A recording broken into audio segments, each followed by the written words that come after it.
Amazon Vice President of Devices, Charlie Trichler, told CNET that the company has big plans for the little bot.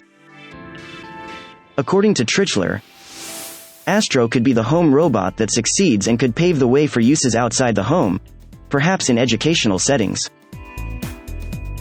Trichler also talked about future versions of Astro, versions that can climb stairs and grab items. Artificial intelligence uses robots to perform a function which replaces human thinking and/or certain tasks. Astro Bot is one such robot. It gives a glimpse into the future of what's possible. Tesla is also working on a robot for use in the home. It is a much more ambitious venture. The Teslabot has a humanoid form. Could Astro be actually useful? Like an Alexa on wheels? How likely is it that you will get one to help you around the home?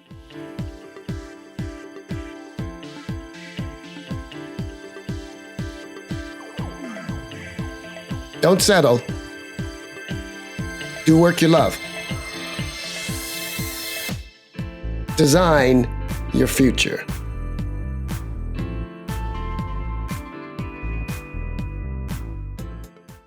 Discover the best way to grow your business. Design your future. Monetize your story. Powered by Digital Samurai. Get started now. Scan the code or go to designyourfuture.biz.